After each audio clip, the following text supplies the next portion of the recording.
Nama saya Maya, seorang desainer interior.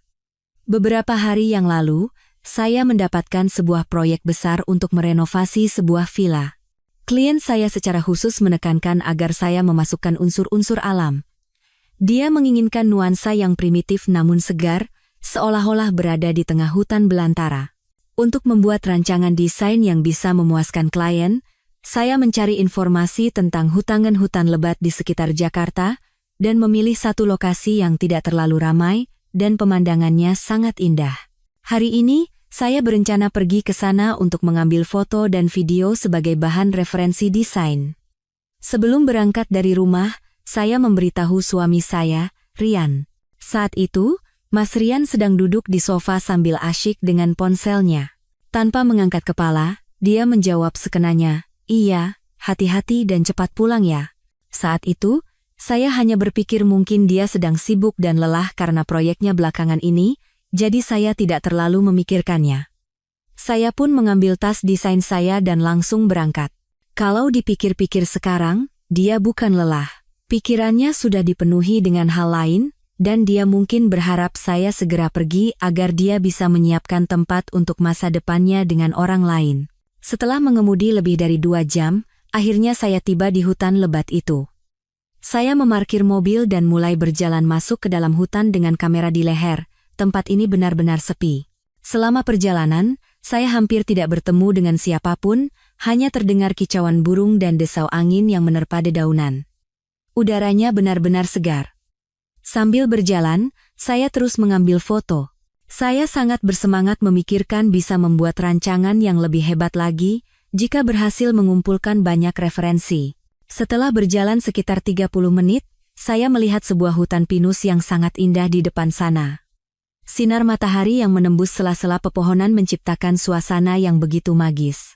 Ingin mengambil beberapa foto lagi, saya mempercepat langkah.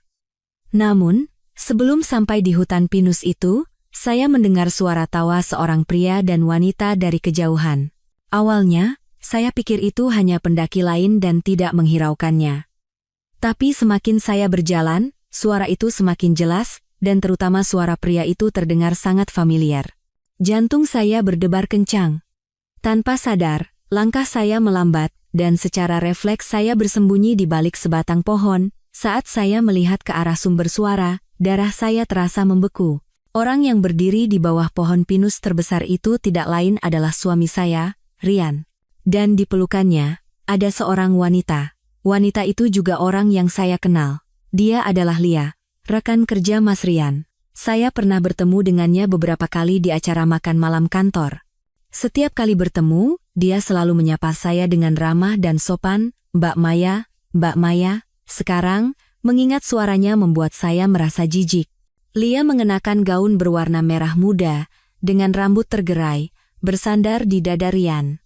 Wajahnya berseri-seri saat berbicara dengannya, dan tangannya dengan gelisah meraba-raba dada Rian.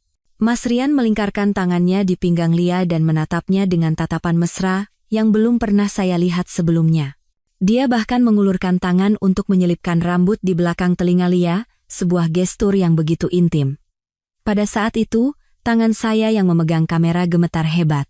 Bukan karena takut, tapi karena amarah. Saya datang jauh-jauh ke pedalaman hutan ini untuk bekerja, berjuang keras demi keluarga kami untuk mencari inspirasi, sementara dia memanfaatkan kepergian saya untuk membawa wanita lain berkencan. Bahkan dia memilih tempat seindah ini. Apakah dia berpikir tidak akan ada yang melihatnya di sini, sehingga bisa bersikap sebebas itu? Saya menahan keinginan untuk segera berlari dan mengkonfrontasi mereka. Saya tetap bersembunyi di balik pohon dan terus mengamati. Adegan selanjutnya membuat saya ingin berlari dan menampar mereka. Rian menunduk dan mencium bibir Lia. Lia pun membalasnya dengan penuh gairah. Mereka berpelukan dan berciuman di tempat umum, meskipun sepi. Tangan mereka saling meraba tubuh satu sama lain tanpa rasa malu sedikit pun, seolah-olah tidak ada orang lain di sekitar. Setelah berciuman cukup lama, mereka akhirnya melepaskan diri. Lia, sambil bersandar di dada Rian dan terengah-engah, berkata dengan suara manja, "Mas Rian, kamu memang yang terbaik. Suamiku itu cuma tahu kerja, gak ada romantis-romantisnya sama sekali." Rian tersenyum dan mencubit pipinya. Tentu saja. Mana mungkin aku mengecewakan hartaku ini? Tenang saja. Setelah proyek ini selesai, aku akan memberitahu semuanya pada Maya. Setelah itu, kita bisa bertemu dengan bebas.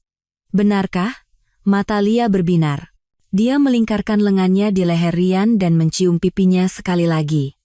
Mas Rian, jangan bohongi aku ya. Kita kan sudah cukup lama berhubungan. Kalau Mas nggak mau menikahiku, aku harus bagaimana? Rian menepuk-nepuk punggungnya untuk menenangkannya. Tenang saja. Kapan aku pernah membohongimu? Kamu tahu kan, Maya itu orangnya penurut. Nanti kalau aku bicara baik-baik, dia pasti setuju untuk bercerai. Lagi pula, rancangan desain yang sedang dia kerjakan itu, kalau berhasil, bisa menghasilkan banyak uang. Nanti saat cerai, aku akan pastikan dia memberikan sebagian besar uang itu sebagai harta gono gini. Dari balik pohon, saya mendengar percakapan mereka dengan tubuh gemetar karena marah. Rian sudah lama merencanakan untuk menceraikan saya. Bahkan dia mengincar uang dari hasil kerja keras saya. Selama ini, saya selalu pengertian, berpikir dia sibuk dan stres karena pekerjaan. Saya tidak pernah membebaninya dengan urusan rumah tangga. Sekarang saya sadar, saya hanyalah orang bodoh. Saya menarik napas dalam-dalam beberapa kali, mencoba menenangkan diri. Tidak ada gunanya jika saya keluar sekarang dan membuat keributan, justru itu bisa memberi mereka alasan untuk menyalahkan saya. Pertama, saya harus mendapatkan bukti yang kuat, bukti yang tidak bisa mereka sangkal. Saya diam-diam mengeluarkan ponsel, mengubahnya ke mode senyap. Lalu, dari balik pohon, saya mulai memotret mereka.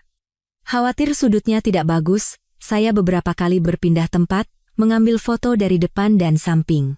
Saya memastikan wajah dan tindakan mesra mereka terekam dengan jelas di setiap foto. Foto saja tidak cukup. Saya menyalakan mode video dan merekam adegan mereka berpelukan, berciuman, dan percakapan yang baru saja mereka lakukan.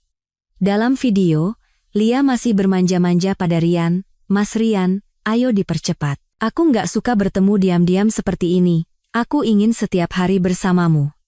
Rian tersenyum dan berjanji. Iya, sabar sedikit lagi ya. Begitu proyek itu aku dapatkan, saya tidak lagi mendengarkan kelanjutannya. Saya sudah punya cukup bukti. Sambil melihat foto dan video di ponsel, hanya ada satu pikiran di benak saya. Rian, Lia, kalian tertangkap basah. Apa kalian pikir aku akan membiarkannya begitu saja? Telapak tangan saya yang memegang ponsel basah oleh keringat. Di layar, masih terpampang gambar Rian memeluk Lia sambil tersenyum. Senyum itu menusuk mata saya. Tapi saya tidak boleh panik sekarang. Bukti harus lebih kuat, dan saya tidak boleh memberi mereka celah sedikit pun untuk membela diri. Saya diam-diam memasukkan ponsel ke dalam saku dan mengeluarkan pulpen perekam yang saya simpan di tas desain. Biasanya saya menggunakan ini untuk mencatat permintaan klien saat membahas desain, tapi saya tidak pernah menyangka akan menggunakannya untuk hal seperti ini. Saya merendahkan tubuh dan bergerak perlahan di bawah naungan pepohonan, mendekati hutan pinus itu. Saya berusaha sedekat mungkin tanpa ketahuan oleh mereka. Saat itu, Rian sedang berjalan-jalan di atas tumpukan daun kering sambil menggandeng tangan Lia. Suara daun yang mereka injak terdengar renyah, dan dari mulut mereka keluar percakapan yang tak tahu malu. Lia berjinjit dan mengelus dagu Rian dengan jarinya, lalu berkata, Mas Rian, kalau Mbak Maya tahu kita kencan di sini, pasti dia pingsan ya? Waktu acara makan malam kantor dulu, dia membanggakan Mas di depanku, bilang Mas suami yang sangat perhatian. Kalau dipikir-pikir sekarang, kasihan sekali dia. Rian tertawa sinis dengan nada meremehkan. Kasihan? Bodoh? Iya. Dia cuma tahu menggambar denah, urusan rumah sama sekali tidak diperhatikan. Kaku seperti balok kayu. Tidak sepertimu yang bisa bersikap manis. Kalau bukan karena kemampuannya mendesain dan mendapatkan proyek, sudah lama aku ceraikan dia. Tangan saya yang memegang pulpen perekam mencengkeram begitu erat hingga kuku saya terasa menusuk telapak tangan. Di matanya, pengabdian saya selama bertahun-tahun hanyalah kemampuan desain untuk mendapatkan proyek. Saya telah menolak tawaran dari perusahaan yang lebih baik dan berjuang bersamanya di kota ini untuk membangun fondasi. Saya mengurus semua urusan rumah tangga agar dia tidak perlu khawatir, dan beginilah cara dia menilai saya. Mendengar kata-kata Rian, Lia tertawa semakin pongah. Dia bersandar di bahu Rian dan berkata, "Kalau begitu, cepat ceraikan dia. Kudengar proyek villa yang ditangani Mbak Maya itu anggarannya besar sekali dari klien. Nanti saat cerai, pastikan pembagian hartanya menguntungkan kita. Kita kan butuh uang untuk membeli rumah nanti." "Tenang saja." Rian menepuk-nepuk tangannya dengan suara penuh keyakinan. "Aku sudah konsultasi dengan pengacara. Rancangan desain itu dibuat selama masa pernikahan, jadi diakui sebagai harta bersama. Setidaknya setengahnya bisa aku dapatkan. Lagi pula, dia kan orangnya penurut. Kalau aku berpura-pura sedikit kasihan, mungkin dia akan memberikan lebih banyak." Saya menggertakkan gigi dan merekam seluruh percakapan mereka. Ya Tuhan, tidak cukup dengan selingkuh, dia bahkan berencana merampas harta saya. "Rian, kamu benar-benar orang yang kejam." Saya kembali diam-diam mengeluarkan ponsel dan mengambil beberapa foto dari belakang mereka. Lalu, saya berputar ke sisi lain dan berhasil menangkap momen saat Rian menunduk untuk mencium kening Lia. Sinar matahari tepat menerpa wajah mereka, membuat setiap ekspresi terekam dengan jelas. Saat itu, Lia tiba-tiba menunjuk sebuah batu besar di kejauhan dan berkata, "Mas Rian, di sana pemandangannya bagus. Kita duduk di sana sebentar, yuk, aku agak lelah." Rian segera mengangguk, dan dengan hati-hati memapah Lia berjalan ke arah batu itu. Sikapnya yang begitu perhatian adalah perlakuan yang belum pernah saya dapatkan selama 5 tahun pernikahan kami. Saya bergegas mengikuti mereka, bersembunyi di balik batu besar itu dan terus mengamati. Mereka duduk di atas batu, dan Rian bahkan melepaskan jaketnya untuk dijadikan alas duduk Lia. Lia duduk bersandar di pelukan Rian, mengelus-elus dadanya sambil berkata, "Mas, kemarin aku bertengkar dengan suamiku. Dia curiga karena aku pulang terlalu malam akhir-akhir ini." "Jangan-jangan dia sudah curiga?" Rian memeluknya erat dan menenangkannya. "Curiga apa?" Dengan otaknya yang lemot itu, meskipun bukti ada di depan mata, belum tentu dia sadar. Dan kalaupun dia tahu, memangnya kenapa? Ceraikan saja dia. Aku yang akan bertanggung jawab. "Benarkah?" Mata Lia berbinar. Dia mengangkat kepala menatap Rian dan berkata, "Mas, jangan menyesal ya. Aku sudah sering bertengkar dengan suamiku karena Mas tidak akan menyesal." Rian menunduk dan mencium keningnya. "Begitu proyek itu aku dapatkan, aku akan langsung minta cerai dari Maya. Saat itu juga kita langsung menikah, oke?" Lia menjawab dengan gembira dan lebih dulu mencium Rian. Mereka kembali berciuman dan saling meraba di atas batu itu, sama sekali tidak menyadari ada orang yang mengawasi dari kejauhan. Saya merekam adegan ciuman mereka dengan ponsel, termasuk gerakan tangan mereka, dengan sangat jelas. Saya juga merekam video yang panjang, memastikan setiap detail bisa menjadi bukti. Sekitar 10 menit kemudian, mereka akhirnya melepaskan diri. Lia melihat ponselnya dan berkata, "Mas, sudah sore. Aku harus pulang sekarang. Nanti suamiku curiga." Rian mengangguk dan merapikan rambutnya. "Baiklah, aku antar sampai bawah. Hati-hati di jalan, nanti malam aku WhatsApp ya."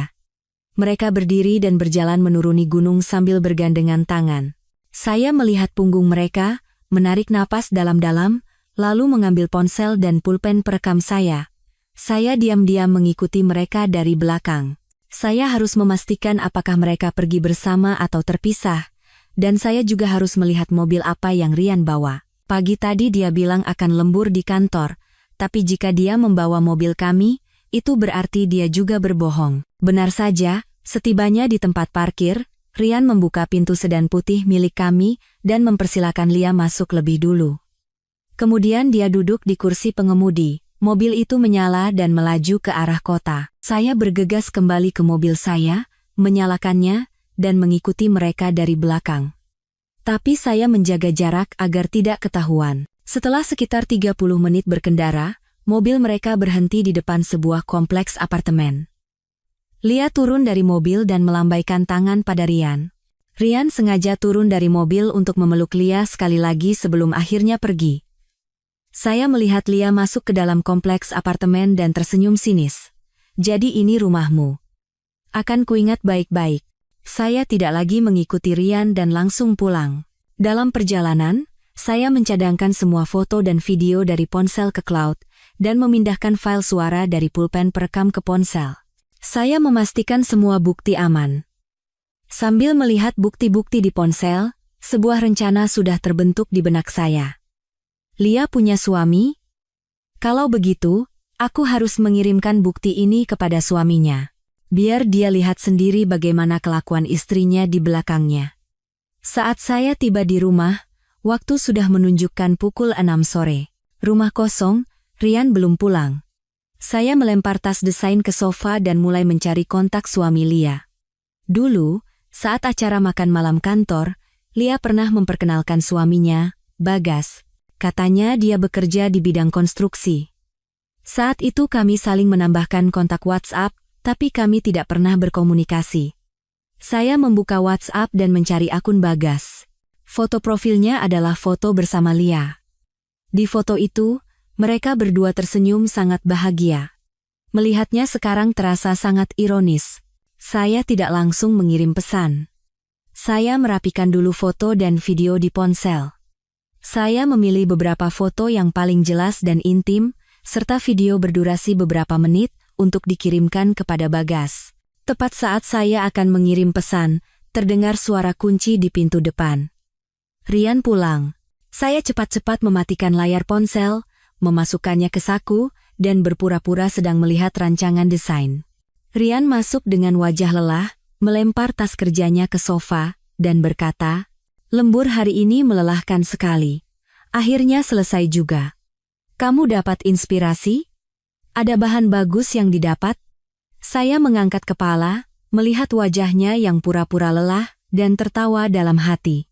Tapi di luar, saya bersikap tenang dan berkata, "Iya, lumayan. Aku sudah ambil beberapa foto dan video, nanti mau kurapikan, kamu lelah ya, aku ambilkan minum." Sambil berkata begitu, saya bangkit dan berjalan ke dapur. Saat melewati Rian, saya mencium aroma parfum samar dari tubuhnya. Itu bukan parfum saya. Itu aroma parfum Lia. Aroma yang sama dengan yang saya cium di hutan tadi pagi. Saya menahan amarah yang bergejolak di dalam dada, masuk ke dapur, mengambil segelas air, dan memberikannya pada Rian. Rian mengambil air itu, meminumnya seteguk, lalu duduk di sofa dan berkata, "Tadi di kantor ada rapat proyek dengan klien, tapi tidak berjalan lancar, jadi aku agak kesal." Saya duduk di sampingnya dan berpura-pura khawatir. "Tidak apa-apa. Kalau memang berat, jangan terlalu dipaksakan. Kesehatanmu yang paling penting." Rian menatap saya dan mengangguk. "Iya, memang cuma kamu yang mengerti aku. Oh ya, besok aku sepertinya harus lembur lagi di kantor. Mungkin akan pulang telat." Saya tertawa dalam hati. "Besok lembur lagi? Apa dia mau bertemu dengan Lia untuk membahas bagaimana menghadapi situasi ini? Atau karena kencan hari ini kurang, jadi mau bertemu lagi?" Apapun rencananya, saya tidak akan membiarkan mereka berhasil. Saya mengangguk dan berkata, "Baiklah. Besok hati-hati ya, dan jangan lupa makan." Rian menjawab iya lalu mengambil ponselnya dan mulai melihat-lihat, jari-jarinya bergerak cepat di layar. Sedang chatting dengan siapa dia? Melihatnya, tekad saya semakin bulat. Malam ini aku akan mengirimkan bukti itu kepada Bagas. Besok, mereka akan jatuh terpuruk dalam sekejap.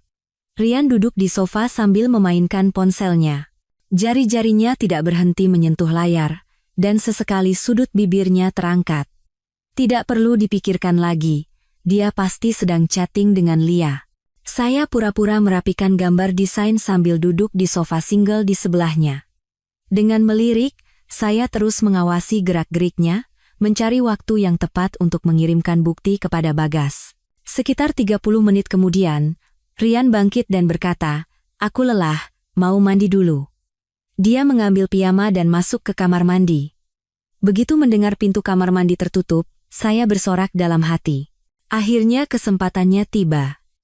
Saya bergegas mengeluarkan ponsel dari saku, membuka kuncinya, dan membuka jendela obrolan dengan Bagas. Setelah menarik napas dalam-dalam, saya mengirim 3 foto yang sudah saya pilih. Yang pertama, foto Rian dan Lia berciuman di bawah pohon, terlihat jelas dari depan. Wajah keduanya sangat jelas. Yang kedua, foto mereka duduk di atas batu, Lia bersandar di dada Rian, dan Rian mencium keningnya. Yang ketiga, foto Rian mengantar Lia di depan kompleks apartemen dan memeluknya sebagai salam perpisahan. Setelah mengirim foto-foto itu, saya tidak langsung mengirim video. Saya menunggu reaksi Bagas. Saya tahu, beberapa foto ini saja sudah cukup mengejutkan. Memberinya waktu untuk mencerna sebelum mengirim video akan lebih efektif. Sekitar 2 menit kemudian, akhirnya ada pergerakan di jendela obrolan WhatsApp. Bagas mengirim pesan. "Siapa ini? Foto-foto apa ini? Anda salah kirim?" Melihat pesannya, saya tersenyum sinis. Masih menyangkal kenyataan, rupanya. Saya membalas, "Saya Maya, istri Rian. Orang di foto itu adalah istri Anda, Lia, dan suami saya, Rian.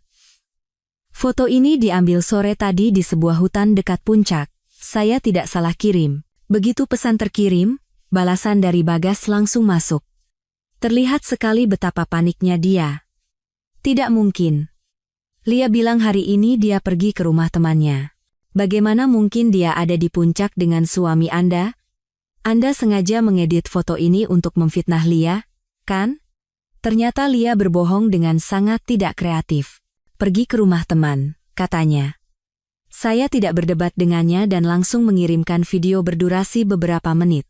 Lalu saya membalas, "Didit atau tidak, Anda akan tahu setelah menonton video ini. Percakapan mereka juga terekam di dalamnya.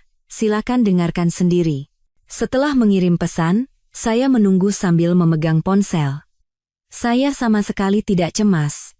Saya tahu isi video itu lebih dari cukup untuk meyakinkan Bagas.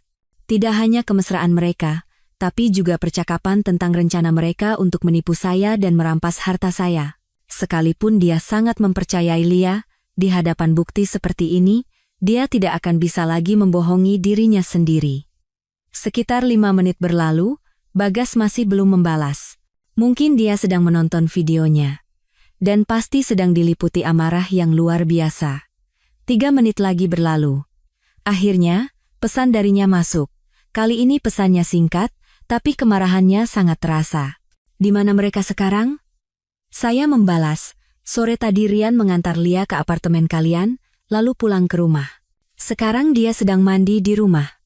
Lia mungkin juga sudah di rumah. Katanya kan pergi ke rumah teman, jadi dia harus pulang untuk menutupi kebohongannya." "Baik. Terima kasih informasinya," balas Bagas. Nada bicaranya penuh dengan amarah yang tertahan. Saya melihat balasannya tanpa merasa kasihan sedikit pun. Ini semua adalah ulah mereka sendiri. Saya membalas, "Sama-sama. Saya hanya tidak ingin terus dibodohi. Anda pun pasti begitu. Selanjutnya terserah Anda mau bagaimana. Saya tidak akan ikut campur." Dengan pesan itu sebagai penutup, saya memasukkan ponsel ke saku dan kembali berpura-pura merapikan gambar desain. Saya tahu Bagas tidak akan tinggal diam. Dia bekerja di bidang konstruksi, jadi karakternya pasti cukup tegas. Dia pasti akan menuntut pertanggungjawaban atas fakta bahwa istrinya selingkuh dan membohonginya. Tidak lama kemudian, pintu kamar mandi terbuka, dan Rian keluar dengan piyama. Air menetes dari rambutnya. Dia mendekati saya, melirik gambar desain di tangan saya, dan berkata, "Masih kerja?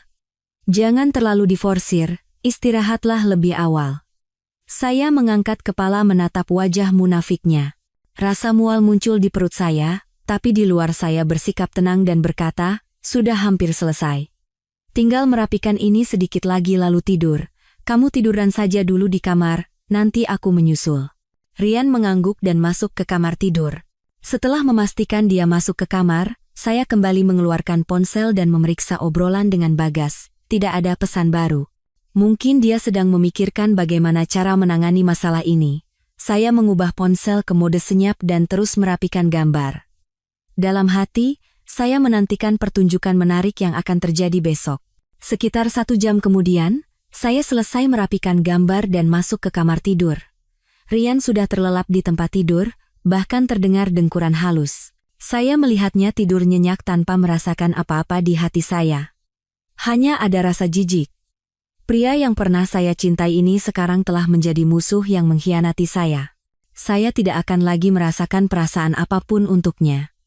Saya berbaring di sampingnya, menatap langit-langit dengan mata terbuka.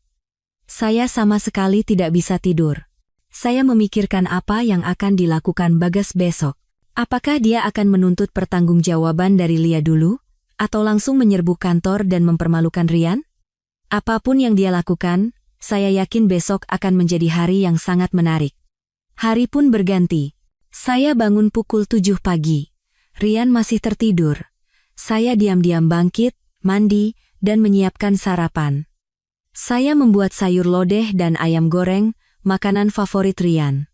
Bukan karena saya masih mencintainya, tapi untuk membuatnya lengah. Saya harus membuatnya percaya bahwa saya tidak tahu apa-apa, agar pertunjukan besok memberikan kejutan yang lebih besar. Sekitar pukul 7:30, Rian bangun. Dia keluar dari kamar tidur, melihat sarapan di meja makan, dan tersenyum, istriku memang yang terbaik. Tahu saja apa yang aku suka, saya hanya tersenyum tanpa berkata apa-apa. Dalam hati saya berpikir, nikmati saja kedamaian terakhir ini, sebentar lagi kamu akan menangis. Rian selesai sarapan, mengambil tas kerjanya, dan berkata, aku berangkat lembur ke kantor ya, mungkin pulang agak malam. Saya mengangguk. Iya. Hati-hati di jalan, dan jangan lupa makan. Rian menjawab iya lalu membuka pintu dan pergi. Begitu pintu tertutup, saya langsung mengeluarkan ponsel dan membuka obrolan dengan Bagas. Saya ingin memeriksa apakah dia mengirim pesan. Ternyata Bagas mengirim pesan pada pukul 6 pagi. Hari ini saya akan datang ke kantor Rian dan mempermalukannya habis-habisan. Membaca pesan ini, saya bersorak dalam hati. Ternyata dia tidak mengecewakan saya. Saya membalas, baik. Semoga semuanya berjalan lancar. Setelah mengirim pesan, saya berkemas untuk pergi ke studio kerja saya. Saya ingin sekali melihat Rian dan Lia jatuh terpuruk, tapi saya tidak bisa pergi. Saya harus berpura-pura tidak tahu apa-apa untuk menghindari masalah yang tidak perlu. Setelah tiba di studio dan duduk beberapa saat, saya mendapat pesan WhatsApp dari seorang rekan kerja. Maya, kamu sudah dengar? Katanya ada kejadian besar di kantor Mas Rian hari ini. Ada seorang pria membawa foto dan video datang ke lobi kantornya dan membuat keributan. Katanya Rian selingkuh dengan istrinya. Sekarang seluruh kantor heboh. Membaca pesan rekan saya tidak bisa menahan kegembiraan. Pertunjukan akhirnya dimulai. Saya membalas, benarkah? Kok bisa? Kemarin aku bersama Mas Rian, tapi dia tidak bilang apa-apa. Rekan saya membalas, benar. Temanku kerja di kantor Mas Rian, dia baru saja kirim pesan. Katanya pria itu masih membuat keributan di lobi, teriak-teriak minta Rian dan istrinya keluar. Semua karyawan menonton. Saya membalas, ya ampun, seram sekali. Jadi bagaimana sekarang? Mas Rian sudah keluar. Rekan saya membalas. Katanya Mas Rian awalnya menyangkal, tapi pria itu memutar videonya. Semua orang melihatnya, dan wajah Mas Rian langsung pucat. Mbak Lia juga ada di sana, hampir menangis. Sekarang para atasan sudah datang untuk menanganinya. Saya membayangkan situasi di sana sambil membaca pesan rekan saya. Rasanya lega sekali. Rian, Lia, akhirnya kalian mendapatkan hukuman yang setimpal. Sekitar 1 jam kemudian, saya mendapat pesan lagi dari rekan saya. Maya, berita terbaru. Mbak Lia dipecat dari kantor, dan Mas Rian dicopot dari proyek yang sedang ditanganinya dan diskors. Katanya harus menjalani penyelidikan internal. Dan pria itu akan menceraikan Mbak Lia dan menuntut Rian dengan gugatan ganti rugi. Mendengar berita ini, saya merasa benar-benar lega. Akhirnya mereka hancur secara sosial. Saya membalas, syukurlah. Aku lega mendengarnya. Orang seperti itu pantas mendapat hukuman. Rekan saya membalas, iya kan. Aku tidak menyangka Mas Rian orang seperti itu. Biasanya kelihatannya rajin sekali, kok bisa berbuat begitu? Ngomong-ngomong, kamu tidak apa-apa, mau aku temani cerita? Saya membalas, aku tidak apa-apa. Terima kasih sudah khawatir. Sebenarnya aku sudah lama tahu dia orang seperti apa, tapi aku hanya diam saja, justru lebih baik begini. Aku juga jadi bebas sekarang. Setelah mengirim pesan, saya meletakkan ponsel dan bersandar di kursi. Perasaan yang selama ini terpendam akhirnya terlepas hari ini. Saya tahu, ini baru permulaan. Sekarang saya harus menceraikan Rian dan mendapatkan kembali semua yang menjadi hak saya. Dia harus membayar harga yang lebih mahal atas pengkhianatannya. Setelah mendengar kabar tentang kehancuran Rian dan Lia di kantor dari rekan kerja, perasaan saya menjadi sangat ringan. Bahkan saat menggambar denah desain, ide-ide mengalir dengan lancar. Beban di hati karena perselingkuhan Rian terasa sebagian besar telah terangkat. Namun, saya tidak lengah. Saya tahu saat Rian pulang malam nanti, dia pasti akan berakting seolah tidak terjadi apa-apa. Saya harus terus berpura-pura tidak tahu apa-apa. Saya ingin melihat sampai kapan dia bisa memakai topengnya. Pukul 5 sore lewat sedikit, saya berkemas pulang lebih awal dari biasanya. Di jalan, saya sengaja mampir ke supermarket dan membeli iga kesukaan Rian serta sayur-sayuran. Saya juga membeli sebotol anggur berkualitas yang biasanya tidak pernah saya beli karena mahal. Bukan karena saya masih ingin berbuat baik padanya. Ini semua agar dia percaya bahwa saya sama sekali tidak mencurigai apapun, untuk mempertahankan kepura-puraannya sedikit lebih lama. Dengan begitu, saat saya mengungkapkan semuanya, dia akan hancur lebih parah. Setibanya di rumah, saya meletakkan belanjaan di dapur, mengenakan celemek, dan mulai memasak. Tepat saat saya akan merebus iga, terdengar suara kunci diputar di pintu depan. Saya melihat jam dinding, Rian pulang lebih dari 1 jam lebih awal dari biasanya. Sepertinya kejadian di kantor membuatnya tidak bisa lagi berlama-lama di sana. Rian membuka pintu dan masuk. Wajahnya tidak lagi santai seperti biasanya, keningnya berkerut. Jasnya kusut dan dasinya miring, membuatnya terlihat sangat menyedihkan. Dia melihat saya memasak di dapur, sempat tertegun sejenak, lalu segera menyembunyikan kegelisahannya dan memaksakan senyum. Sayang, tumben hari ini pulang cepat? Masak iga juga? Saya, sambil memegang sendok sayur, menoleh dan tersenyum padanya. Nada bicara saya biasa saja, seperti tidak ada yang aneh. Pekerjaan desain hari ini selesai lebih cepat, jadi aku pulang awal. Aku lihat kamu lelah terus akhir-akhir ini, jadi aku mau masak sup iga untukmu. Kamu sendiri kenapa pulang cepat? Bukannya bilang mau lembur? Mendengar kata lembur, tatapan mata Rian jelas goyah. Dia mendekat ke pintu dapur, menggaruk kepalanya, dan beralasan. Proyek itu tiba-tiba ada sedikit masalah, jadi hari ini tidak jadi lembur. Manajer bilang suruh pulang istirahat dulu, besok baru diurus. Saya tertawa dalam hati, alasan yang sangat payah. Masalah kecil apa yang bisa membuatnya dicopot dari proyek dan dipermalukan di depan seluruh karyawan? Tapi saya tidak mendesaknya, hanya mengangguk dan berpura-pura khawatir. Ada masalah? Serius? Tidak apa-apa. Bukan, Rian buru-buru menyanggah. Suaranya lebih tinggi dari biasanya, seolah berusaha menyembunyikan kegelisahan. Hanya salah paham kecil. Besok kalau kujelaskan baik-baik pada manajer pasti beres. Oh iya, kamu hari ini di studio dengar kabar aneh-aneh tidak? Dia bertanya dengan sangat hati-hati. Jelas dia takut keributan di kantor sudah sampai ke telinga saya. Saya berpura-pura berpikir, lalu menggelengkan kepala. Kabar aneh? Tidak ada. Aku hari ini fokus menggambar terus. Cuma ngobrol sedikit soal desain dengan teman. Kenapa? Ada apa? Rian tampak menghela napas lega. Dia buru-buru berkata, tidak apa-apa. Cuma tanya saja. Aku ganti baju dulu ya, nanti aku bantu. Dia mengambil tas kerjanya dan bergegas masuk ke kamar tidur. Bahkan dia lupa kebiasaannya meletakkan tas di sofa begitu tiba di rumah. Saya melihat punggungnya yang tergesa-gesa dan tersenyum tipis. Ternyata dia begitu tegang karena takut saya tahu. Sepertinya dia benar-benar takut. Saya terus memasak iga, mencuci dan memotong sayuran. Saat semua hampir siap, Rian keluar dari kamar dengan pakaian santai. Dia datang ke dapur untuk mengambil piring, Tapi tangannya tergelincir dan piring itu jatuh ke lantai. Prang! Piring itu pecah berkeping-keping. Rian terkejut, segera berjongkok untuk memunguti pecahan sambil bergumam, "Aduh, kenapa jadi ceroboh begini?"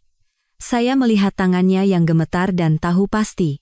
Dia sangat tegang karena kejadian sore tadi sampai tidak bisa mengendalikan tubuhnya sendiri. Saya mendekat, menarik lengannya, dan berkata, "Jangan dipungut, nanti tanganmu terluka, biar aku sapu saja. Kamu duduk saja di ruang tamu. Biar aku yang urus." Rian mengangkat kepala menatap saya. Di matanya ada rasa bersalah dan kegelisahan yang membuatnya tidak berani menatap saya lurus-lurus. Dia mengangguk, bangkit, dan duduk di sofa ruang tamu. Tapi dia tidak menyalakan TV seperti biasanya, hanya meletakkan kedua tangan di atas lutut, menunduk, entah apa yang dipikirkannya. Saya membersihkan pecahan piring di lantai, menata sayuran tumis di piring, dan meletakkannya di meja makan. Saya menuangkan sup iga yang sudah matang ke dalam mangkuk, dan terakhir membuka sebotol anggur, menuangkannya ke dalam 2 gelas, dan meletakkannya di meja. Setelah semua selesai, barulah saya berkata pada Rian yang ada di ruang tamu, "Makanannya sudah siap. Ayo makan." Rian bangkit dan duduk di meja makan. Dia melihat makanan dan anggur di atas meja, lalu menatap saya dengan ragu, "Tumben hari ini minum anggur? Aku lihat kamu murung hari ini, jadi kupikir kita minum anggur sedikit untuk rileks." Saya mengangkat gelas anggur, memberikannya padanya, dan berkata dengan santai, "Jangan pikirkan pekerjaan dulu, makanlah. Kesehatan yang paling penting."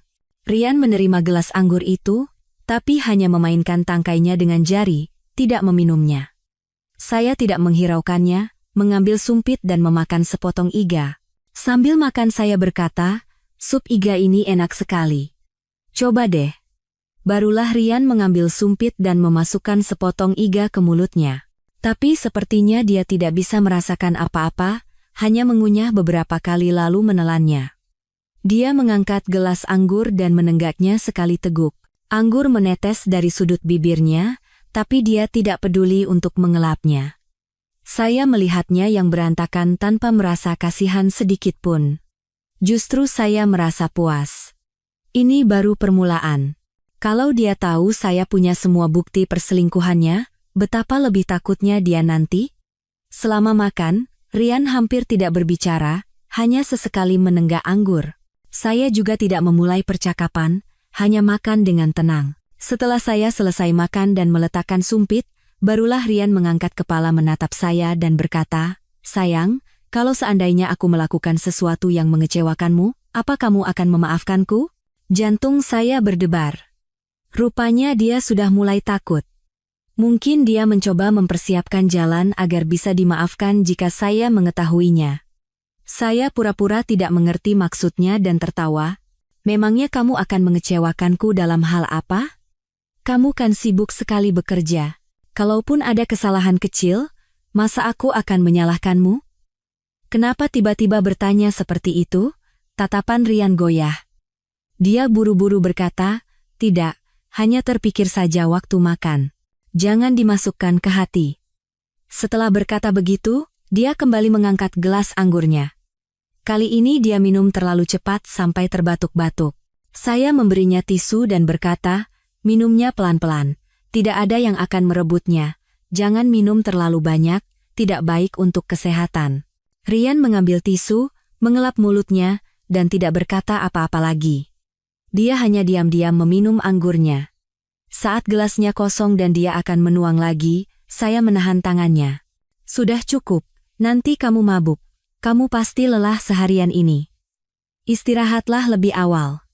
Rian menatap saya. Tatapannya rumit. Ada rasa bersalah, kegelisahan, dan ketakutan untuk menghadapi saya. Dia mengangguk dan meletakkan botol anggur. Lalu dia bangkit dan berkata, "Kalau begitu aku mandi dulu." Dia berjalan ke kamar mandi. Saat suara air terdengar, saya mengeluarkan ponsel dan membuka obrolan dengan Bagas. Pagi tadi Bagas bilang akan menyerbu kantor, jadi pasti sudah ada hasilnya. Saya ingin menanyakan rencananya ke depan. Saya mengirim pesan, "Terima kasih untuk hari ini. Rencana Anda selanjutnya bagaimana? Beberapa menit kemudian, balasan dari Bagas datang. Saya sudah minta cerai dari Lia. Dia tidak setuju dan terus memohon pada saya. Katanya semua karena Rian yang merayunya. Saya sudah menyewa pengacara dan sedang mempersiapkan gugatan cerai. Saya juga akan menuntut Rian dengan gugatan ganti rugi. Oh ya, bagaimana dengan Anda? Kapan Anda akan menceraikan Rian? Saya membalas.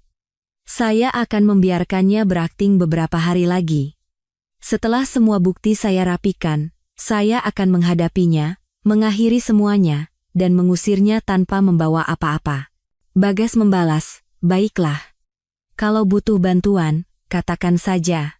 Kita berdua korban di sini, jadi harus saling membantu. Setelah beberapa kali bertukar pesan dengan Bagas, saya memasukkan ponsel ke saku. Saat itu, suara air di kamar mandi berhenti dan Rian keluar dengan piyama, rambutnya basah, wajahnya memerah karena alkohol. Dia berdiri di ambang pintu kamar tidur, menatap saya sejenak, dan berkata, "Aku tidur duluan ya, kamu juga istirahatlah lebih awal." Saya mengangguk, "Iya. Aku bereskan meja makan dulu, nanti menyusul." Setelah Rian masuk ke kamar, saya mulai merapikan meja makan. Saya memasukkan piring ke mesin cuci piring, mengelap meja, dan menyimpan sisa sup iga ke kulkas. Setelah semua selesai, barulah saya masuk ke kamar tidur. Rian berbaring di tempat tidur, menatap langit-langit dengan mata terbuka. Jelas dia belum tidur. Saya mendekati tempat tidur, menyingkap selimut, dan berbaring. Saya memunggunginya. Beberapa saat kemudian, Rian dengan hati-hati mengulurkan tangan untuk memeluk pinggang saya. Saya pura-pura bergerak gelisah dan menghindari tangannya. Tangan Rian terhenti di udara, lalu beberapa saat kemudian ditarik kembali. Dia menghela napas pelan dan berkata, "Sayang, kamu marah padaku?" Saya, dengan mata terpejam, berkata dengan suara tenang, "Tidak, hanya lelah saja, ingin cepat tidur." "Kenapa?" "Tidak apa-apa," suara Rian mengecil, "kalau begitu tidurlah. Selamat malam." "Selamat malam." Saya menjawab begitu dan memejamkan mata. Tapi dalam hati, saya sedang menyusun rencana ke depan. Rian sudah mulai gelisah. Tunggu beberapa hari lagi, saat dia pikir masalah ini akan mereda, saya akan melemparkan semua bukti di hadapannya. Dia akan hancur total. Selama beberapa hari berikutnya, Rian setiap pagi berangkat pagi-pagi, entah kemana, dan pulang sangat larut malam. Setiap kali pulang, wajahnya selalu muram. Dia sesekali menyinggung soal pekerjaan, mengatakan proyeknya masih dihentikan, dan para atasan sedang melakukan penyelidikan. Tapi dia tidak pernah menyebutkan nama Lia, atau kejadian Bagas menyerbu kantor. Saya juga tidak bertanya. Saya hanya bersikap seperti biasa setiap hari, memasak untuknya, mengobrol hal-hal sepele, membuatnya percaya bahwa saya masih istri bodoh yang tidak tahu apa-apa. Tapi di belakangnya, saya tidak tinggal diam. Saya merapikan semua foto, video, dan file suara dari pulpen perekam yang pernah saya ambil dan menyimpannya di USB. Saya juga menemui pengacara untuk berkonsultasi tentang pembagian harta Gonogini saat bercerai. Pengacara mengatakan bahwa Rian telah berselingkuh selama masa pernikahan, bahkan ada indikasi mencoba menggelapkan harta bersama. Kata-katanya pada Lia bahwa dia akan membagi keuntungan dari proyek desain saya adalah bukti yang memberatkan. Jika saya mengajukan bukti yang cukup, saya tidak hanya akan mendapatkan bagian harta yang jauh lebih besar, bahkan bisa mengusirnya tanpa sepeser pun. Mendengar kata-kata pengacara, saya semakin percaya diri. Sekarang saya hanya perlu menunggu waktu yang tepat untuk mengungkapkan semuanya pada Rian. Jumat malam, Rian pulang sedikit lebih awal dari biasanya.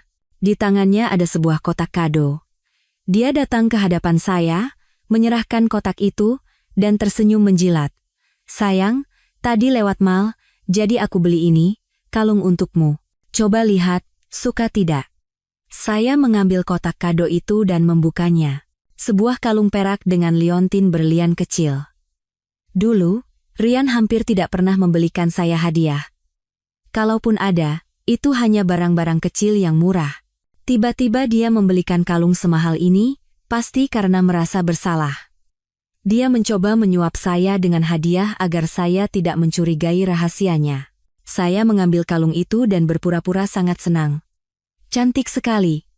Terima kasih, sayang. Tumben sekali beli kalung? Rian tersenyum dan berkata, aku lihat kamu lelah sekali karena rancangan desain akhir-akhir ini, jadi aku siapkan kejutan. Syukurlah kamu suka. Sini, aku pakaikan. Dia mengambil kalung itu dan akan memasangkannya di leher saya. Saya menunduk mengikuti gerakannya. Kalung yang dingin menyentuh leher saya, tapi saya tidak merasa senang sedikit pun. Justru terasa ironis. Dengan uang yang didapat dari waktu dan usaha yang dihabiskan untuk mengkhianati saya, dia membelikan saya hadiah untuk menenangkan saya, sungguh menggelikan. Setelah memasang kalung, Rian memeluk saya dari belakang dan meletakkan dagunya di bahu saya. Suaranya lembut. Sayang, kita sudah lama menikah ya. Kamu selalu berkorban untuk keluarga ini. Terima kasih atas kerja kerasmu. Kedepannya, aku akan benar-benar menjadi suami yang baik. Aku tidak akan pernah mengecewakanmu. Saya tertawa dalam hati. Sekarang baru bilang begitu, apa gunanya? Seharusnya dari dulu. Saya berbalik, menatap matanya, dan berpura-pura terharu. Sayang, kamu berpikir begitu saja sudah membuatku sangat senang. Sebenarnya kamu juga sudah bekerja keras. Mari kita hidup bahagia ke depannya. Melihat saya terharu, Rian tampak sangat lega. Dia mengangguk dan berkata, iya, mari kita hidup bahagia ke depannya. Saya melihat senyum munafiknya dan bertekad dalam hati. Besok aku akan mengungkapkan semuanya padanya. Akan kubuktikan bahwa semua kepura-puraannya sia-sia. Akan kubuat dia membayar setiap hutangnya padaku, satu persatu. Sabtu pagi, saya bangun lebih awal dari biasanya. Di sebelah saya, Rian masih tertidur lelap, bahkan ada senyum di sudut bibirnya.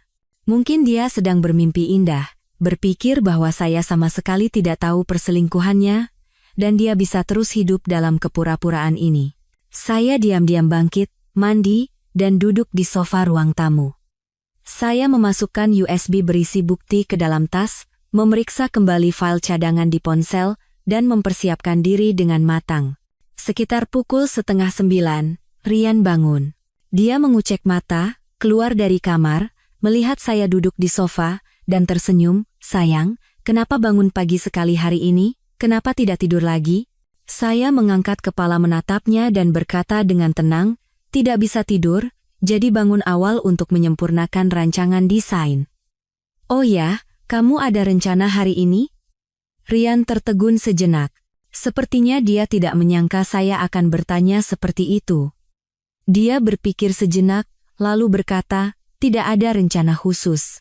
Hanya mau di rumah saja bersamamu. Rasanya aku terlalu mengabaikanmu akhir-akhir ini. Saya tertawa dalam hati. Sekarang baru mau menemaniku. Seharusnya dari dulu. Saya mengangguk. Baiklah. Kalau begitu kamu mandi dulu. Aku siapkan sarapan. Setelah sarapan, Rian duduk di sofa menonton TV. Dan saya pura-pura memperbaiki rancangan desain di ruang kerja. Sebenarnya saya terus berkomunikasi dengan Bagas melalui WhatsApp. Bagas mengatakan dia sudah tiba di bawah gedung kantor Rian dan akan segera masuk. Dia juga meminta saya untuk tidak khawatir, dia pasti akan mempermalukan Rian dan Lia di depan umum. Saya membalas Bagas, Anda sudah bekerja keras. Hati-hati dan hindari bentrokan yang terlalu besar. Nanti Anda bisa dirugikan. Bagas membalas, jangan khawatir. Saya juga tahu batas. Saya hanya ingin semua orang tahu perbuatan busuk mereka agar mereka tidak bisa lagi mengangkat kepala. Setelah menutup WhatsApp, saya bersandar di kursi. Membayangkan adegan yang akan terjadi di kantor membuat saya tegang sekaligus bersemangat. Tegang karena khawatir akan terjadi sesuatu yang tidak diinginkan, dan bersemangat karena akan segera mendengar kabar kehancuran Rian dan Lia. Sekitar pukul 10, ponsel saya tiba-tiba berdering. Dari Dewi, seorang rekan senior di kantor Rian yang dulu cukup akrab dengan saya. Saya bergegas mengangkat telepon. Dari seberang telepon, terdengar suara Dewi yang bersemangat. Maya, cepat ke kantor, ada kejadian besar. Saya pura-pura terkejut dan bertanya, ada apa? Kenapa panik begitu? Ada apa lagi? Soal suamimu, Rian. Suara Dewi hampir pecah. Ada seorang pria membawa foto dan video menyerbu kantor, teriak-teriak bilang Rian selingkuh dengan istrinya. Sekarang di lobi jadi heboh. Semua orang menonton, Lia juga ada di sana, hampir menangis. Cepat ke sini. Saya bersorak dalam hati. Bagas akhirnya bertindak. Saya sengaja berpura-pura panik. Apa? Apa maksudnya, Mbak? Mbak salah lihat kali? Mana mungkin Mas Rian berbuat begitu? Bagaimana mungkin aku salah lihat? Pria itu menyebar foto dan videonya di meja lobi, semua orang sudah lihat. Di foto itu jelas-jelas Rian dan Lia sedang berpelukan di gunung. Videonya juga ada. Dewi berkata dengan panik, "Aku tahu ini sulit dipercaya, tapi cepatlah ke sini. Kalau terlambat, Rian bisa dipecat dari kantor." Iya, baik, Mbak. Aku segera ke sana. Saya menutup telepon, sengaja mondar-mandir di ruang kerja, lalu berlari ke ruang tamu dan berkata pada Rian, "Mas Rian, gawat. Kantormu ada masalah. Tadi Mbak Dewi telepon, katanya ada seorang pria membawa foto dan video membuat keributan di kantormu. Katanya kamu selingkuh dengan istrinya." Mendengar ini, wajah Rian seketika pucat pasi. Remote di tangannya jatuh ke lantai dengan suara tak. Dia bangkit, dengan suara gemetar berkata, "Apa? Siapa yang membuat keributan di kantor?" "Aku juga tidak tahu. Mbak Dewi cuma bilang ada seorang pria membawa foto dan videomu. Sekarang seluruh kantor menonton, dan dia menyuruhku cepat ke sana." Saya sengaja berakting panik. "Mas Rian, ini sebenarnya ada apa? Kamu tidak sedang difitnah, kan?" Mata Rian goyah, dia tidak bisa mendengar kata-kata saya dengan jelas. Dia buru-buru mengambil jaketnya dan memakainya sambil berkata, "Aku harus segera ke kantor. Ini pasti salah paham." Dia berlari ke pintu, bahkan sepatunya tidak terpasang dengan benar. Saya melihat punggungnya yang tergesa-gesa dan tertawa dalam hati. Sekarang baru panik? Seharusnya dari dulu. Saya juga bergegas mengambil tas, mengikutinya, dan berkata, "Aku ikut. Aku ingin lihat sendiri siapa yang berani memfitnahmu seperti ini." Rian tidak punya waktu untuk memedulikan saya, dia membuka pintu dan berlari keluar. Saya perlahan mengikutinya, sambil menyusun rencana di kepala bagaimana harus berakting setibanya di kantor. Sekitar 20 menit kemudian, kami tiba di bawah gedung kantor Rian. Sebelum masuk ke lobi, sudah terdengar suara keributan dan teriakan marah seorang pria dari dalam. Rian bergegas berlari masuk, dan saya perlahan mengikutinya ke dalam lobi. Begitu masuk ke lobi, saya menyaksikan pemandangan yang luar biasa. Bagas berdiri di tengah lobi, membagikan setumpuk foto di tangannya kepada rekan-rekan kerja di sekitarnya. Di meja sebelahnya, ada sebuah tablet yang memutar ulang video kemesraan Rian dan Lia di gunung. Lia berdiri di salah satu sudut dengan rambut acak-acakan dan wajah berlinang air mata, menunduk, tidak berani menatap orang-orang. Atasan Rian juga berdiri dengan wajah tegang, berbicara sesuatu dengan Bagas. Di sekelilingnya, banyak rekan kerja yang berbisik-bisik, beberapa bahkan mengambil foto dengan ponsel. Melihat Rian masuk, semua mata tertuju padanya, dan bisikan semakin kencang. Melihat pemandangan ini, wajah Rian menjadi pucat pasi. Dia berlari ke arah Bagas, mencengkeram lengannya, dan berteriak, "Siapa kamu? Sedang apa kamu di sini? Singkirkan foto dan video itu sekarang juga." Bagas menepis tangan Rian dan tertawa sinis. "Siapa aku? Aku suami Lia. Menurutmu aku sedang apa? Aku sedang menunjukkan wajah asli seorang munafik sepertimu kepada semua orang. Berani berbuat tapi tidak berani bertanggung jawab?" Wajah Rian memerah lalu memucat, dia menunjuk Bagas dan berkata dengan suara gemetar, "Kamu jangan bicara sembarangan. Foto dan video ini semua palsu. Kamu yang mengeditnya. Kamu mau memeras uang dariku, kan? Palsu?" Bagas tertawa seolah tidak percaya. Dia mengangkat tablet itu di depan mata Rian. "Lihat sendiri dengan matamu. Pria di layar ini bukan kamu? Suara ini bukan suaramu? Kamu bilang pada istriku mau menceraikannya dan merampas hartanya, itu bukan kata-katamu? Masih bilang ini palsu?" Rian melihat video di layar tablet, wajahnya semakin pucat. Dia membuka mulut tapi tidak bisa berkata apa-apa. Rekan-rekan di sekitarnya melihat pemandangan ini dan semakin ramai berbisik. Beberapa orang mulai menyalahkan Rian. Aku tidak menyangka Rian orang seperti itu. Biasanya kelihatannya rajin sekali. Iya kan? Kok bisa sama Lia? Bukannya Lia sudah punya suami? Menjijikkan sekali. Bahkan mau merampas harta istrinya sendiri. Benar-benar sampah.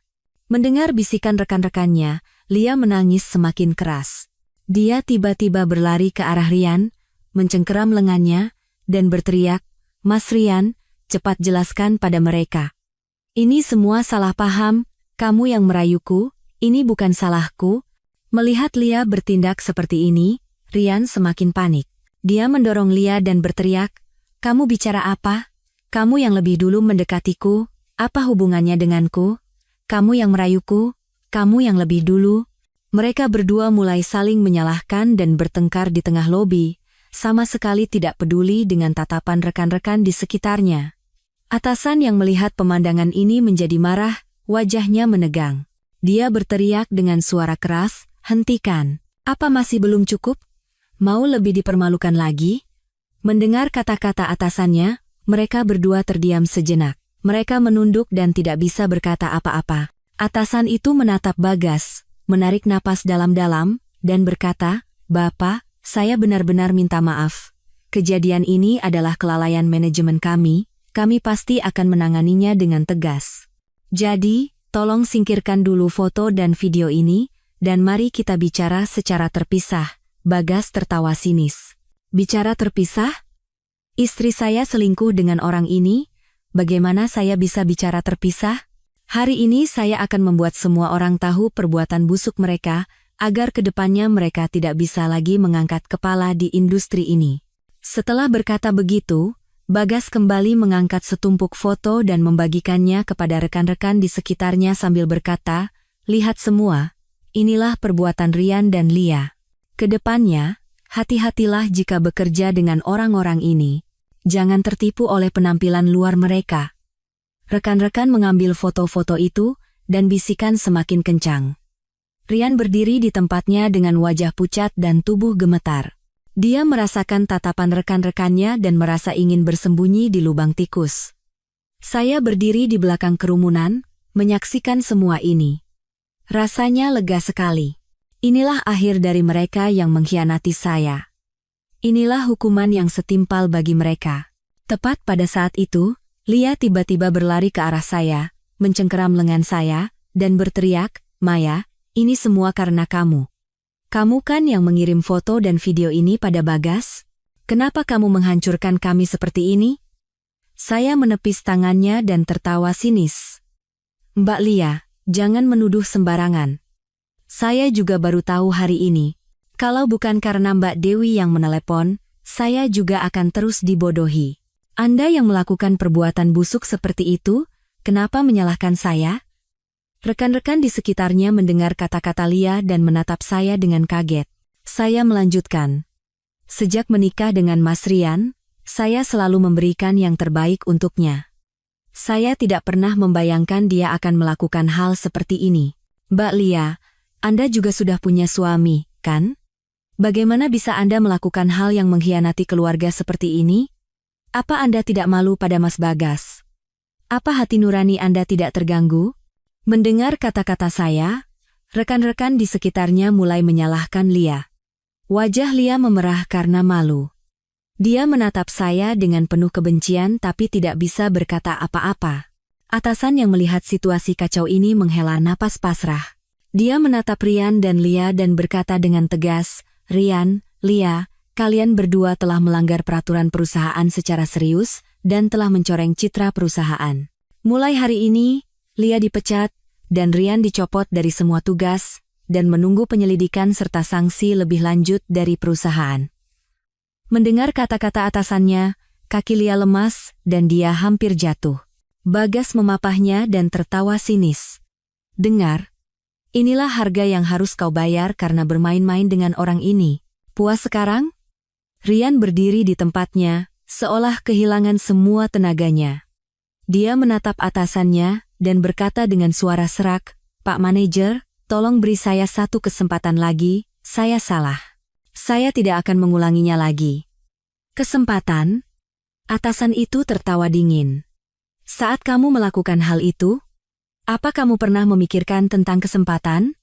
Sekarang baru bilang begitu? Apa gunanya? Cepat kemasi barang-barangmu dan keluar dari perusahaan. Rekan-rekan di sekitarnya menatap Rian dan Lia dengan pandangan jijik dan cemoohan. Rian tidak tahan lagi dengan tatapan orang-orang, dia menutupi wajahnya dan jatuh terduduk di lantai, menangis tertahan. Saya melihatnya tanpa merasa kasihan sedikit pun, justru saya merasa puas. Ini semua adalah ulahnya sendiri. Dia yang mengkhianati saya, mengkhianati keluarga ini. Dia pantas menanggung akibat dari perbuatannya. Bagas melihat Rian dan tertawa sinis, lalu berkata kepada rekan-rekan di sekitarnya, "Sudah, semua bubar. Kembali ke pekerjaan masing-masing. Jangan sampai suasana hati kalian rusak karena perbuatan busuk orang-orang ini." Setelah berkata begitu, dia memapah Lia dan keluar dari lobi perusahaan tanpa menoleh ke belakang. Rekan-rekan pun bubar. Sebelum pergi, mereka tidak lupa melirik Rian sekali lagi sambil berbisik-bisik. Atasan melihat Rian yang terduduk di lantai, menghela napas pasrah, lalu berbalik dan pergi. Di lobi yang luas, hanya tersisa saya dan Rian. Saya mendekatinya, menatapnya yang menangis di lantai, dan berkata dengan suara dingin, "Rian, sekarang baru menyesal?" Rian mendengar suara saya, dan perlahan mengangkat kepala. Wajahnya berlinang air mata. Dia menatap saya dan berkata dengan suara serak, "Sayang, aku salah, tolong maafkan aku. Aku tidak akan mengulanginya lagi. Aku akan hidup bahagia bersamamu. Aku tidak akan menghubungi Lia lagi." Saya merasa jijik dengan kepura-puraannya. Saya tertawa sinis. "Maaf, Rian. Apa kamu pikir itu mungkin? Saat kamu bersenang-senang dengan Lia di gunung, apa kamu pernah berpikir untuk hidup bahagia denganku? Saat kamu merencanakan untuk menipuku dan merampas hartaku bersama Lia, apa kamu pikir aku akan memaafkanmu?" Rian membeku. Dia menatap saya dengan kaget dan berkata, "Kamu, bagaimana kamu bisa tahu? Bagaimana aku bisa tahu?" Saya mengeluarkan ponsel, membuka foto dan video yang pernah saya ambil, dan menunjukkannya di depan matanya. "Ini semua aku yang ambil.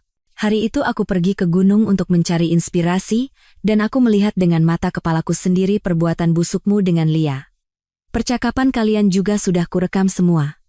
Apa kamu pikir aku akan terus dibodohi? Kamu terlalu naif." Rian melihat foto dan video di ponsel, wajahnya semakin pucat. Dia menatap saya dengan ketakutan dan berkata, Kamu sudah tahu sejak awal? Kalau begitu kenapa tidak bilang dari awal?" "Bilang dari awal?" Saya tertawa sinis. "Kalau aku bilang dari awal, apa kamu akan mengaku? Kamu pasti hanya akan beralasan dan berbohong padaku. Aku menunggu hari ini. Saat kamu jatuh terpuruk di depan semua orang dan kehilangan segalanya, baru aku akan mengungkapkan semuanya, untuk memberitahumu betapa menyedihkannya harga yang harus kau bayar karena mengkhianatiku." Rian menatap saya, tubuhnya gemetar hebat. Dia membuka mulut tapi tidak bisa berkata apa-apa. Saya melihatnya dan merasakan perasaan terakhir yang tersisa untuknya pun lenyap. Saya berbalik dan berjalan keluar dari lobi perusahaan tanpa menoleh ke belakang. Meninggalkan Rian sendirian di sana, dengan suara tangis putus asa di belakang saya, begitu keluar dari pintu perusahaan, sinar matahari menerpa tubuh saya. Saya menghela napas panjang. Beban besar yang menekan hati saya akhirnya terangkat. "Rian, Lia, sebagian hutang kalian padaku sudah terbayar hari ini. Sekarang yang tersisa adalah menceraikan Rian dan mendapatkan kembali semua yang menjadi hak saya."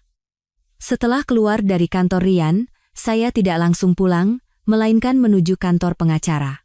Sebelumnya saya sudah berkonsultasi dengan pengacara mengenai situasi saya, dan sekarang dengan bukti perselingkuhan Rian yang kuat di tangan, saya ingin segera menyelesaikan surat perjanjian cerai dan rencana pembagian harta. Saya ingin mendapatkan tanda tangan Rian sekali jalan agar tidak perlu lagi membuang waktu dengannya. Pengacara melihat foto, video, dan rekaman suara yang saya bawa, dan sangat terkejut dengan perbuatan Rian. Dia menepuk bahu saya dan berkata, "Mbak Maya, jangan khawatir. Dengan bukti sebanyak ini, Anda tidak hanya bisa bercerai dengan lancar, tapi juga berada di posisi yang sangat menguntungkan dalam pembagian harta. Pak Rian adalah pihak yang bersalah, bahkan ada indikasi mencoba menggelapkan harta bersama, jadi secara hukum, harta yang bisa dia dapatkan sangat sedikit, atau bahkan bisa diusir tanpa sepeser pun. Mendengar kata-kata pengacara, hati saya semakin mantap. Setelah menyusun detail surat perjanjian cerai dengan pengacara dan berjanji akan membahasnya dengan Rian minggu depan, barulah saya meninggalkan kantor pengacara. Dalam perjalanan pulang, saya mendapat pesan WhatsApp dari Mbak Dewi. Katanya, sore tadi saat Rian mengemasi barang-barangnya di kantor, dia dicibir oleh banyak rekan kerja, bahkan ada yang menyebarkan kasusnya dengan Lia di grup WhatsApp industri. Sekarang seluruh industri sudah tahu perbuatan busuk Rian, jadi kedepannya tidak akan ada yang mau mempekerjakannya lagi. Situasi Lia lebih parah. Setelah dipecat dari kantor, Bagas mengusir semua barang-barangnya keluar rumah. Dia memanggil jasa angkut dan memindahkan semua barang Lia ke gerbang kompleks apartemen, banyak tetangga yang melihat dan mencibir.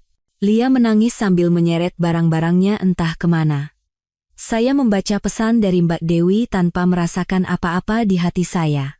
Ini semua adalah ulah mereka sendiri. Sejak mereka berani melakukan hal itu, seharusnya mereka sudah bisa menduga akhir seperti ini. Setibanya di rumah, saya membuka pintu dan mendapati ruang tamu berantakan. Barang-barang Rian berserakan di lantai. Dia duduk di sofa dengan rambut acak-acakan dan mata bengkak. Di depannya ada beberapa botol minuman keras kosong. Melihat saya pulang, dia mendongak. Matanya penuh dengan kebencian. Suaranya serak dan penuh dengan bau alkohol. Pulang juga kamu. Pasti senang sekali ya. Melihatku jadi begini, puas hatimu? Saya mengabaikannya, mengganti sepatu, masuk ke ruang tamu, dan meletakkan tas di atas meja. Suara saya tenang. Senang atau tidaknya aku tidak penting.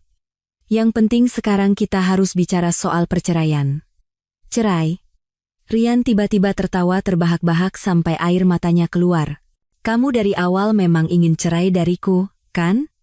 Makanya kamu kirim foto-foto itu pada Bagas dan sengaja menghancurkanku secara sosial. Maya, kamu benar-benar wanita yang kejam. Saya tertawa dalam hati mendengar logika hitam putihnya. Rian, kamu masih tidak sadar apa salahmu. Kamu yang lebih dulu mengkhianatiku, bersenang-senang dengan Lia, dan berencana merampas hartaku. Yang kulakukan hanya membuatmu menanggung akibat yang setimpal. Kalau kamu tidak melakukan hal itu, aku tidak akan pernah mau cerai darimu. Dengan Lia itu hanya khilaf sesaat. Rian tiba-tiba bangkit, menunjuk saya, dan berteriak. Semua karena Lia yang merayuku. Kalau dia tidak mendekatiku lebih dulu, bagaimana mungkin aku bisa begitu dengannya? Sekarang semuanya sudah berakhir. Aku kehilangan pekerjaan, kehilangan nama baik, dan kamu mau menceraikanku. Kamu hanya ingin menghancurkanku. Jangan terlalu melebih-lebihkan dirimu. Saya juga meninggikan suara. Lia merayumu? Kalau kamu punya niat untuk menolaknya, bagaimana mungkin kalian bisa sejauh itu? Sekarang baru menyalahkan semuanya pada perempuan, apa kamu masih laki-laki? Rian terdiam mendengar kata-kata saya. Dia jatuh terduduk di sofa dengan lemas, memegangi kepalanya dengan kedua tangan, dan bergumam, habislah sudah. Semuanya sudah berakhir. Saya melihatnya tanpa merasa kasihan sedikit pun. Saya mengeluarkan salinan bukti yang sudah saya siapkan dari tas dan melemparkannya di hadapannya. Lihat sendiri dengan matamu, ini semua perbuatanmu. Percakapanmu dengan Lia di gunung, niat busukmu untuk merampas hartaku, semuanya ada di sini. Masih mau membela diri? Rian membuka salinan itu satu persatu, wajahnya semakin pucat, tangannya mulai gemetar. Setelah melihat lembar terakhir, dia tiba-tiba melemparkan salinan itu ke lantai dan berteriak, palsu. Ini semua palsu. Kamu yang mengeditnya agar bisa mendapatkan lebih banyak harta saat cerai dariku. Palsu? Saya tertawa sinis, mengeluarkan ponsel, dan memutar rekaman suara saat dia dan Lia merencanakan pembagian harta. Dengarkan sendiri dengan suaramu. Ini bukan suaramu? Kalau kamu pikir ini editan, mari kita uji keasliannya. Biar kita tahu siapa yang berbohong. Dari rekaman itu, suara Rian terdengar jelas. Kamu tahu kan, Maya itu orangnya penurut. Nanti kalau aku bicara baik-baik, dia pasti setuju untuk bercerai. Lagi pula, rancangan desain yang sedang dia kerjakan itu, kalau berhasil, bisa menghasilkan banyak uang. Nanti saat cerai, aku akan pastikan dia memberikan sebagian besar uang itu sebagai harta gono gini. Mendengar suaranya sendiri, Rian hancur total. Dia terduduk lemas di sofa dan tidak bisa berkata apa-apa lagi. Saya menatapnya dan berkata dengan dingin, "Rian, aku sudah menyewa pengacara. Surat perjanjian cerai akan sampai padaku minggu depan. Sebaiknya kamu menandatanganinya dengan baik-baik. Kalau tidak setuju, kita bertemu di pengadilan. Saat itu, kamu tidak hanya tidak akan mendapatkan sepeser pun, tapi juga akan menanggung malu yang lebih besar. Pikirkan baik-baik." Setelah berkata begitu, saya masuk ke kamar tidur, meninggalkannya sendirian di ruang tamu. Selama beberapa hari berikutnya, Rian hanya mengurung diri di rumah. Dia tidak keluar, tidak berbicara. Setiap hari dia habiskan dengan minum-minum, dan botol-botol kosong menumpuk di rumah. Saya tidak memedulikannya. Saya tetap pergi ke studio seperti biasa, berkonsultasi dengan pengacara, dan melakukan pekerjaan saya. Saya menganggapnya tidak ada. Rabu, ada telepon dari nomor tak dikenal. Saat saya angkat, terdengar suara tangis Lia. "Mbak Maya, tolong saya. Saya salah. Seharusnya saya tidak berhubungan dengan Mas Rian. Bisakah Mbak bilang pada Mas Bagas untuk berhenti mengganggu saya? Saya sekarang tidak punya tempat tinggal, tidak punya pekerjaan, saya benar-benar hampir gila." Saya mengerutkan kening dan berkata dengan dingin, "Mbak Lia, kesalahan Anda seharusnya Anda minta maaf pada Mas Bagas. Bicara padaku untuk apa? Anda yang memilih untuk selingkuh dengan Rian, dan hasil saat ini adalah akibat dari perbuatan Anda sendiri. Tidak ada hubungannya denganku. Kenapa tidak ada hubungannya?" Suara Lia tiba-tiba meninggi. "Kalau bukan Anda yang mengirim foto pada Mas Bagas, bagaimana mungkin saya jadi begini? Mas Rian juga tidak akan kehilangan pekerjaannya. Ini semua salah Anda. Kenapa Anda tega melakukan ini pada kami? Kenapa aku tega?" Saya tertawa sinis. "Saat Anda bersenang-senang dengan suami saya, apa Anda tidak berpikir saya akan bertindak seperti ini? Saat Anda merencanakan untuk merampas harta saya, apa Anda tidak berpikir hari seperti ini akan datang? Mbak Lia, jangan lagi menyalahkan orang lain. Salahkan diri Anda sendiri. Salahkan mata Anda yang tidak tahu diri dan memilih pria tidak berguna seperti Rian." Lia terdiam mendengar kata-kata saya, hanya menangis di seberang telepon. Saya tidak ingin lagi berbicara dengannya dan langsung menutup telepon. Tidak lama setelah menutup telepon, kali ini Bagas yang menelepon. Katanya, Lia akhir-akhir ini terus memohon padanya, meminta maaf, dan berjanji akan memutuskan hubungan dengan Rian jika dia mau rujuk. Bagas sudah memberikan ultimatum padanya, surat perjanjian cerai juga sudah dibuat, dan minggu depan mereka akan mengurus perceraian. Dia juga berjanji akan memastikan Lia tidak akan mengganggu saya lagi. Saya berterima kasih pada Bagas dan menutup telepon. Hati saya terasa lebih ringan. Sepertinya Lia benar-benar sudah terpojok sampai berpikir untuk rujuk. Tapi dia sudah melakukan terlalu banyak kesalahan, dan sudah tidak ada jalan kembali. Siang harinya, pengacara menelepon. Surat perjanjian cerai sudah siap. Dia menanyakan kapan saya punya waktu untuk berbicara dengan Rian. Saya berpikir sejenak dan berkata, hari Sabtu saja. Saya ingin menyelesaikan masalah ini di akhir pekan. Sabtu pagi, saya berjanji bertemu dengan pengacara di sebuah kafe dan menelepon Rian untuk datang. Awalnya Rian menolak, mengatakan tidak ingin bercerai. Saya mengancam jika dia tidak datang, saya akan langsung mengajukan gugatan ke pengadilan, dan saat itu dia tidak hanya tidak akan mendapatkan sepeser pun, tapi juga harus menanggung biaya pengadilan. Barulah dia dengan enggan setuju untuk datang. Saat Rian tiba di kafe, dia masih mengenakan pakaian rumah yang lusuh. Rambutnya acak-acakan dan terlihat sangat menyedihkan. Melihat saya dan pengacara duduk, dia ragu sejenak, lalu mendekat dan duduk. Pengacara meletakkan surat perjanjian cerai di hadapannya dan berkata, "Pak Rian, ini surat perjanjian cerai, Silakan dibaca dulu. Sesuai dengan perjanjian, harta setelah menikah, yaitu apartemen dan mobil akan menjadi milik Mbak Maya. Tabungan, setelah dikurangi harta bawaan Mbak Maya, akan dibagi dengan perbandingan 70% untuk Mbak Maya dan 30% untuk Pak Rian. Proyek desain Mbak Maya adalah hasil kerja pribadinya, jadi Anda tidak berhak menuntut apapun. Rian membaca surat perjanjian cerai, wajahnya semakin menegang. Dia mengangkat kepala menatap saya dan berkata, apartemen dan mobil semua untukmu, tabungan juga kamu ambil 70%? Maya, kamu tidak keterlaluan? Saya tertawa sinis. Rian, kamu yang lebih dulu selingkuh dan mencoba merampas hartaku. Secara hukum, kamu seharusnya diusir tanpa sepeser pun.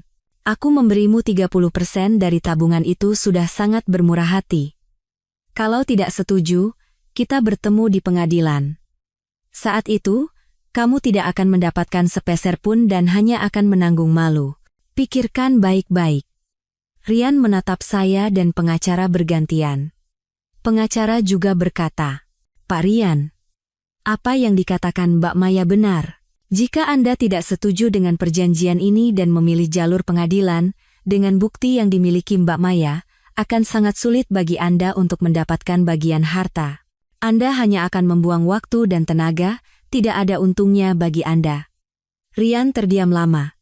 Tangannya mencengkeram surat perjanjian cerai begitu erat sampai kertasnya kusut. Sekitar 10 menit kemudian, dia akhirnya mengangkat kepala. Di matanya ada campuran amarah dan pasrah. Aku akan tanda tangan. Tapi bisakah aku mendapatkan bagian tabungan sedikit lebih banyak? Aku sekarang tidak punya pekerjaan, tidak punya tempat tinggal. Tanpa uang, aku benar-benar tidak bisa hidup. Aku sudah memberikan yang terbaik. Nada bicara saya tegas. Uang ini adalah hakku. Kamu tidak punya pekerjaan itu karena ulahmu sendiri. Tidak ada hubungannya denganku. Tanda tangan, kita bisa langsung urus cerai hari ini. Tidak tanda tangan, kita bertemu di pengadilan. Rian melihat sikap tegas saya dan sadar tidak ada lagi ruang untuk negosiasi. Dia menarik napas dalam-dalam, mengambil pulpen, dan menandatangani surat perjanjian cerai. Setelah selesai, dia melemparkan pulpen ke meja, bangkit, dan keluar dari kafe tanpa menoleh ke belakang. Saya melihat punggungnya yang sepi tanpa merasakan apa-apa di hati saya. Hanya ada rasa kebebasan. Setelah menandatangani surat perjanjian cerai, saya bersama pengacara pergi ke kantor catatan sipil untuk mendaftarkan perceraian. Saat memegang akta cerai di tangan, saya menghela napas panjang. Beban besar yang menekan hati saya akhirnya terangkat. Saya akhirnya bebas dari pria sampah seperti Rian. Akhirnya saya bisa memulai hidup baru. Keesokan harinya setelah bercerai, saya mengemas semua barang-barang Rian ke dalam kardus dan membuangnya di gerbang kompleks apartemen. Saya juga mengganti kunci pintu rumah. Saya tidak ingin lagi ada hubungan apapun dengannya, dan tidak ingin melihat barang-barangnya lagi. Sekitar seminggu kemudian, saya mendengar kabar dari Mbak Dewi. Katanya, setelah diusir dari rumah kami, Rian tidak punya tempat tinggal dan sering tidur di warung internet atau taman. Dia mencoba mencari pekerjaan ke teman-teman lamanya, tapi karena gosip perselingkuhannya sudah menyebar di seluruh industri, tidak ada yang mau mempekerjakannya, dan teman-temannya pun enggan membantunya. Belakangan dia mencari Lia dan mengajaknya tinggal bersama, tapi begitu bertemu mereka langsung bertengkar hebat. Lia menyalahkan Rian karena telah menghancurkan hidupnya, berteriak kalau bukan karena Rian yang merayunya, dia masih akan menjadi wanita bahagia dengan suami dan pekerjaan. Rian juga menyalahkan Lia, mengatakan kalau bukan Lia yang lebih dulu mendekatinya, dia juga tidak akan jadi begini. Pertengkaran mereka semakin sengit sampai akhirnya adu fisik. Lia mencakar wajah Rian, dan Rian melempar barang-barang Lia. Mereka berdua menjadi musuh bebuyutan, dan tidak pernah lagi saling menghubungi. Bagas berhasil menceraikan Lia dengan lancar. Lia, tanpa pekerjaan dan tempat tinggal, akhirnya pergi bekerja ke luar kota. Setelah itu tidak ada kabar lagi darinya. Rian tetap di Jakarta, hidup sebagai pekerja serabutan. Kadang-kadang dia bahkan tidak punya uang untuk makan. Seorang mantan rekan kerja pernah melihatnya mengais makanan dari tempat sampah. Hidupnya sangat menyedihkan. Mendengar berita ini, tidak ada rasa kasihan sedikit pun di hati saya. Ini semua adalah ulah mereka sendiri. Karena mereka mengkhianati keluarga dan pernikahan, mereka mendapatkan akhir seperti ini. Penderitaan mereka adalah hasil dari perbuatan mereka sendiri, tidak ada hubungannya denganku. Dan saya, setelah bercerai, fokus pada pekerjaan. Proyek renovasi villa yang dulu, rancangan desain saya dinilai sangat kreatif dan klien sangat puas. Tidak hanya berhasil menyelesaikan proyek, saya juga mendapatkan banyak klien baru. Studio saya semakin berkembang, dan bisnis semakin maju. Di waktu luang, saya berlibur dengan teman-teman, menikmati pemandangan, dan melakukan hal-hal yang saya sukai. Saya tidak perlu lagi khawatir karena Rian, tidak perlu lagi menjaga perasaannya. Saya menjadi semakin bebas dan bahagia. Kadang-kadang saya berpikir, jika saat itu saya tidak menemukan perselingkuhan Rian, mungkin saya masih akan bertahan dalam pernikahan tanpa cinta itu dan hidup dalam ketidakbahagiaan. Meskipun mengalami pengkhianatan dan perceraian, karena itulah saya bisa bebas dari pernikahan yang tidak bahagia dan menemukan kebahagiaan saya sendiri.